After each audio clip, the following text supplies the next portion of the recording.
Hello everyone, Tanak here. Welcome to episode 116 of Building My Industrial Empire in EVE Online.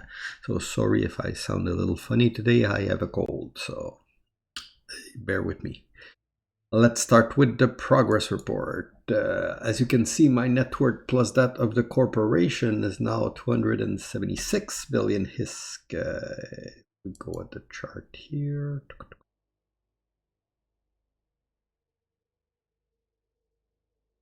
It's a little less compared to last week. You can see it better here. So it's about maybe 2 billion less than last week.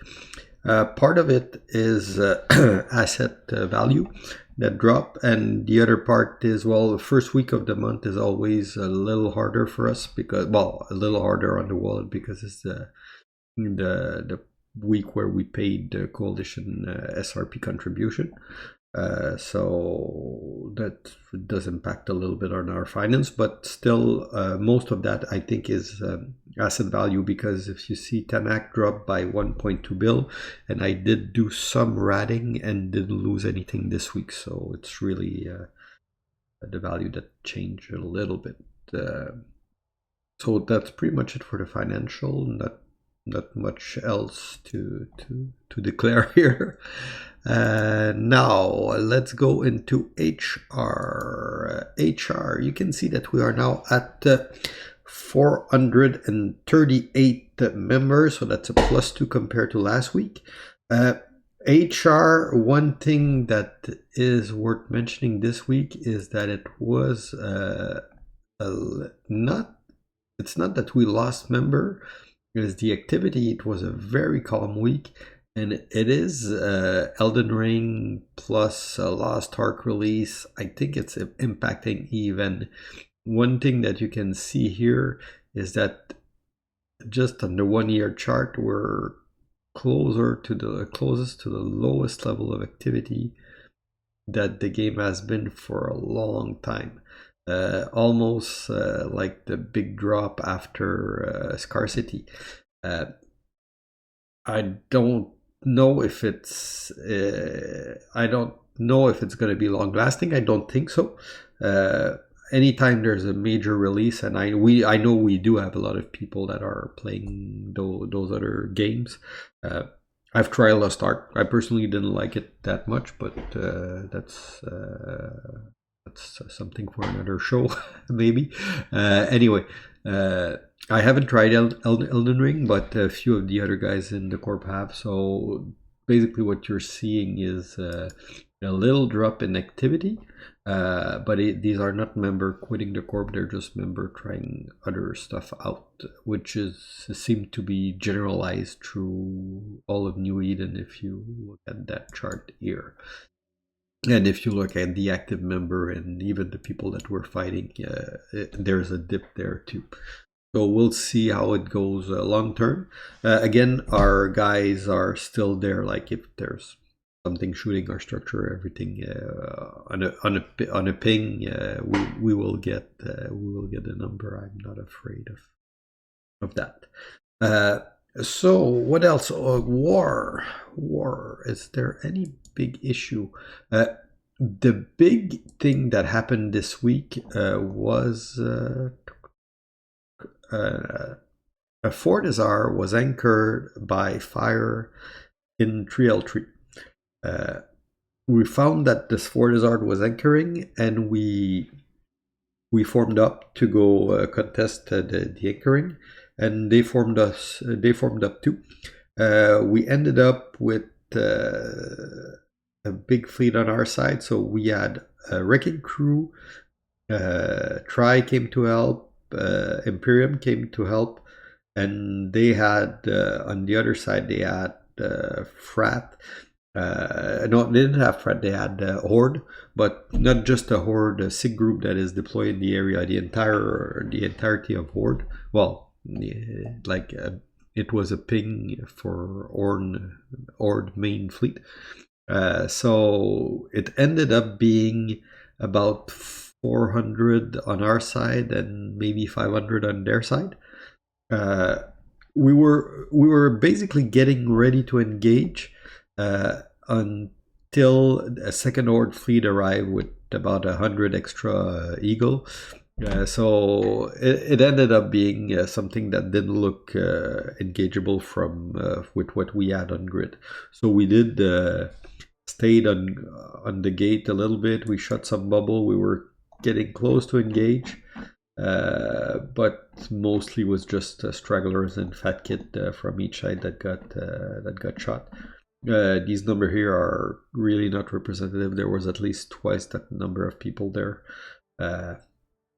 So all in all, I mean, blue balls do happen. Again, for these big fleet, smart play is not necessarily always fun play, and you don't commit to like FCs in those large battle will not commit major fleet like worth hundreds of billion on grid if they don't think that they have a chance to actually come out ahead or at least win the fight or win the score or something. So you need to have two fleet that have you need to have two group that have in their mind a way to see a positive outcome out of the fight for the fight to happen. This particular fight for us, it just didn't seem engageable. I think Ord had something like 40 paladin on grid, which is like significant. They had 13 facts on that fort grid, so I mean maybe some other time. So that didn't happen. But we didn't see much more activity in the pocket south here in Tenerife after that fort was anchored actually. So we didn't see anything special happening. So we were expecting, okay, they're anchoring a fort, they're bringing a huge number, a huge bat phone to get to make sure that it anchor properly. So we were expecting something, and it pretty much still is dead space from what we're seeing. So we'll see. We'll see how it goes. For us, the rest of the week was mostly like small gang stuff. We did get to go shoot an Athanor that was anchoring 2 in BW, and they did have the big bat phone. So when it's just tired, wrecking crew outnumber them. When they ping the entirety of fire, then they usually are more numerous than us. And then when any of the side goes into escalation, I mean, we can call. Sometime we'll try. Sometime try will help them. Sometime Imperium will show up, typically on our side. Sometime Ord or Frat will show up, typically on Tire Fire side. So depend on who's there, but that specific fight, we managed to go and kill the anchoring Athanor. So that one was a good fight. The rest, again, small gang stuff. Check our kill board. You'll see we caught one of these guys on an ESS grid, and he came to fight us, and we did dump a bunch of people on it. So we managed to kill that one Bill Legion, who also had pod, which was almost a billion pod. So always shoot the pod. And again, the rest, check our kill board, like mostly small gang stuff. And just before that record, this one, we went to ref the jump bridge in UALX here, because Fire has a jump bridge on UALX and 3L3. So we went to ref the jump bridge in UALX, and we did get a fight out of it. We were forming Gila. Tired form up to try and defend with Bassi, and this one was pretty much one-sided on our side. Again, we get typical fight like we get those small gang fight like this a few times a week. Big battle, sometimes they happen, sometimes they don't. That's basically what's happening week after week around the Catch, Tenerife, and MNC area. So that's pretty much it for the war. Industrial side, not much to say. Uh, Again, we're mining, building, nothing, no big change on that part. Tanak on my own, what I'm doing on my own is again finishing my armor compensation for my to finish the carrier skill plan that we have. Aside from that, I'm at 71 million SP, so still training for combat. I might start to look at industry again, but I'm kind of doing like I'm kind of playing lazily these past weeks. Like even I'm trying some other games and just finding some other entertainment. And when I'm in Eve, I just go rat it because it's easier. Just don't want any headache. I already have to corp to manage, so I don't want my own playthrough. It's like managing managing an alliance plus at the same time is trying to build industry and stuff. It's just yeah, just a little bit too much. So I'm in kind of the lazy mood right now. Still playing, still logging in at least once a day and doing stuff, but maybe not as long hour as I used to do.